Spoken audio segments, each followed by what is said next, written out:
आज काफी दिन बाद आए हैं हिसार प्रद्युमन जोशीला जी के पास। भाई साहब नमस्कार, प्रणाम, जय हिंद। नमस्कार, प्रणाम, जय हिंद। यह आवाज सुने घने दिन हो गए थे जी आपसे। बिल्कुल। परिसीमन को लेकर क्या प्लान चल रहा है? देखो, परिसीमन का बीजेपी के, मैं जो समझ रहा हूँ बीजेपी के नेताओं को, और जैसा मैं नरेंद्र मोदी और अमित शाह और इनको जो समझ पाया हूँ, ये हर हालात में परिसीमन करना चाहेंगे। इसके लिए ये दोबारा फिर प्रयास करेंगे। जो अभी संसद का विशेष सत्र गया और इस विशेष सत्र में नहीं पास हो पाया, अब मेरे को ये लग रहा है, जहाँ तक मेरा सोच है, कि अब टीएमसी हारेगी पश्चिम बंगाल में। तो जैसे आम आदमी में तोड़फोड़ करी है, वैसे ये टीएमसी भी कर सकते हैं। ठीक है, ठीक है। एक आधी पार्टी में क्या पता और भी कर दें, और उसमें करके ये अपना 2/3 जो बहुमत चाहिए संसद में, उसमें चाहे तो कुछ एक एमपीओ को एब्सेंट करवाएं। अभी तक वो हुआ ही नहीं, बहुमत मिले ही नहीं तक। वो बहुमत क्या था, जो महिला आरक्षण था वो तो पास हो लिया 2023 में। ठीक है। महिलाओं को जो आरक्षण देना था 33%, वो तो पास हो लिया। बहुत लोगों को एक गलतफहमी है। अब जो मामला वो क्या है कि जो परिसीमन करके सीटों का, आज जो 543 सीटों पर चुनाव हो रहे हैं, उसको 850 या 835 के आसपास करके कुछ इलाके, और उसमें 33% आरक्षण देना, परिसीमन बीजेपी क्यों करना चाह रही है वही मैं बता देता हूँ। जो भी पार्टी परिसीमन करती है अपने टाइम, दोबारा फिर जीत जाती है, उसको अगले चुनाव में बेनिफिट मिलता है उसका, क्योंकि वो अपने हिसाब से उसको सिस्टम बिठाती है। ठीक है। अफसर भी तो सरकार की मानेंगे, नेचुरल बात है ज्यादातर। बिल्कुल। ठीक है, तो उस हालात में बीजेपी ये चाह रही है कि अभी 2029 का चुनाव हम नए परिसीमन से करा दें, ताकि एक बार, ठीक है, ताकि एक बार नहीं, फिर तो क्या पता पक्का 2030 जो 2047 के है ना मोदी, और ठीक सोच रहे हैं। सीट अगर अपने हिसाब से बनाई दी उन्होंने, तो क्या पता 2047 वाली लॉटरी लग जाए। अच्छा, कांग्रेस यूं चाह रहे हैं, विपक्षी भी ये चाह रहे हैं कि भाई ये परिसीमन अभी ना हो, क्योंकि 29 का चुनाव हो जाए। मान लो इस बार 240 पटक गया मोदी, और वैसे परिसीमन लेट हो रहा है। लेट तो हो रहा है वैसे, अगर मान लो 2024 में 240 पटक गया मोदी और कांग्रेस 99 पागी, अब अगले चुनाव में क्या पता 240 से 200 पर रह जाए, तो क्या पता कांग्रेस भी बना जाए राज। तो वो फिर अपने हिसाब से करना चाहेंगे। असली कहानी तो है ये। इसलिए मेरा ये मानना है कि जिन लोगों को चुनाव लड़ना है, जिन लोगों को चुनावी तैयारी करनी है, उन्हें परिसीमन की बाट नहीं देखनी चाहिए। क्यों?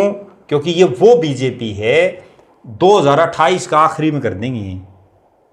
अगले का समझ में को नहीं आओगे भाई, उसका गांव में नाम याद को नहीं होंगे, शहर के मोहल्ले याद को नहीं होंगे, कौन सा आ गया। और बीजेपी अपनी तैयारी कर रही है। बीजेपी तो कर रही है अपनी ग्राउंड जी, उनका तो कमल का निशान लड़ रहा है चुनाव, ठीक बात। प्रत्याशी नहीं लड़ रहे। प्रत्याशी नहीं लड़ रहे। बीजेपी वालों की एक बड़ी खास बात है, आप देखना, वो ये बोल लेंगे भाई हमारा प्रत्याशी तो कमल है।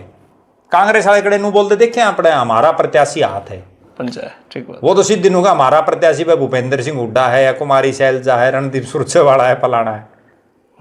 ये फर्क है। तो जिसने चुनाव की तैयारी करनी है उसको मैदान में आ जाना चाहिए, और बिना परिसीमन की बाट देखिए, हो गया तो भी ठीक है, नहीं होया तो भी ठीक है, अपने शुरू कर देना चाहिए सिस्टम।